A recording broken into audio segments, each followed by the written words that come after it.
Oi, pessoal, tudo bem? Vim aqui comentar um pouquinho sobre a questão de constitucional da prova do CFO da PM do Rio de Janeiro. A questão que veio aí é muito boa, porque a gente abordou as duas jurisprudências, né, no nosso dia D, então fiquei muito feliz de ver que caiu as apostas. E eu trouxe aqui alguns pontos para a gente debater sobre um possível gabarito que pode vir da questão, né?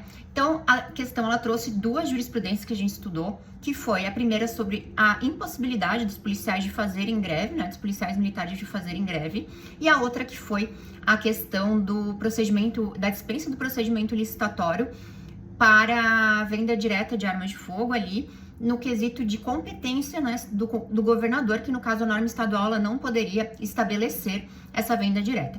Então vamos iniciar só separando esse ponto, começando pelo direito de greve. O que tem que ser mencionado na parte da impossibilidade de greve? Então, no dispositivo constitucional, que é o artigo 37, inciso 7º, que versa sobre o direito de greve do servidor público. Ele é um direito assegurado ao servidor público.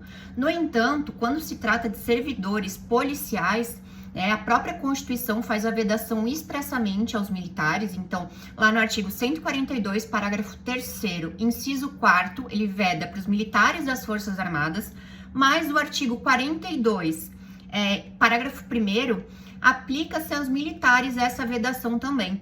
Então, nesse caso aqui, os policiais militares, pela vedação expressa da Constituição, eles não poderiam ter feito greve, tá?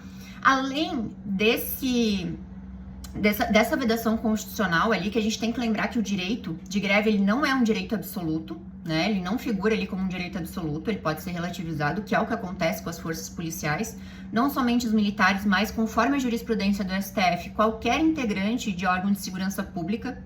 E aí vocês tinham que colocar, né, as restrições ali da jurisprudência. Então, a impossibilidade de greve, ela é refletida ali aos policiais, porque prevalece o direito à segurança pública, à ordem pública e à paz social, ao direito individual daquele policial de fazer a greve.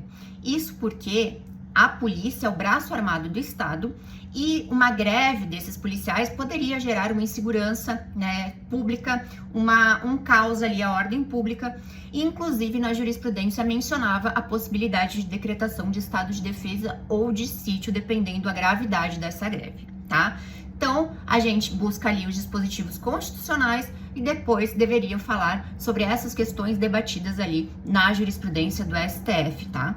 Então, dessa questão de que prevalece o interesse público ao direito individual do policial de fazer greve, além daqueles dispositivos constitucionais. Então, a resposta seria pela impossibilidade dessa greve dos policiais militares.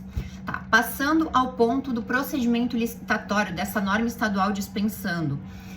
É inconstitucional a norma estadual que dispensa esse procedimento para venda direta. E aí a questão fazia várias perguntinhas ali. Perguntava os critérios, qual que é a competência, a diferença entre competência legislativa e material. Então a gente vai pontuar aqui. Então, a forma de Estado adotada no Brasil é o Estado federativo. Então, há uma divisão de competências entre os entes que estão listados lá na Constituição, do artigo 21 e seguintes. O critério adotado aqui, né? Então, a questão pergunta, né? O candidato deve discorrer sobre a forma de Estado adotada no Brasil, o critério em geral de entrega de competência à União e sua finalidade. O critério, nesse caso, é a predominância do interesse nacional. Então, quando a União ela fica com uma competência, é porque predomina o interesse nacional. Se fosse o estadual, seria o Estado, se fosse o local, seria o município. Então, predominância do interesse nacional deveria ser colocado na prova como critério. E a finalidade dessa competência é gerar uma uniformização do tema em todo o território nacional. Então, deveria ser citado a finalidade de uma disciplina uniforme sobre o tema, tanto de armas de fogo ali, da questão do material bélico, quanto da legislação de licitação, tá? Outro ponto. A distinção entre competências legislativa e material. A competência legislativa, ela versa sobre a própria legislação sobre o tema. Então, o artigo 22, ele diz que a competência privativa da União legislar sobre normas referentes ali a material bélico e referentes a licitações e contratos. Então, as normas gerais desses dois pontos. A competência material, ela é uma competência exclusiva voltada ali para execução, ela é material. E aí, essa competência está no artigo 21, inciso 6º, que fala que é da competência da União autorizar e fiscalizar a produção e o comércio de material bélico.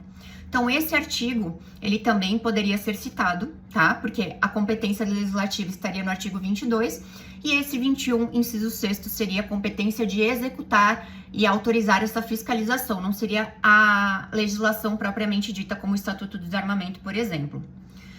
E aí falava para dizer quais eram os tipos de competência presentes no iniciado. Então, havia essas duas competências. Havia a do artigo 21, que é autorizar e fiscalizar, que é da União, e a competência legislativa, que também é da União, de versar sobre as normas de material bélico e as normas de licitações e contratos. Então, o candidato deveria discorrer que o governador do estado ele não poderia, né, por usurpar a competência da União, então há ali um vício de competência, uma inconstitucionalidade formal orgânica ali da norma estadual que ingressou na esfera da União. Então, essa norma, ela é inconstitucional.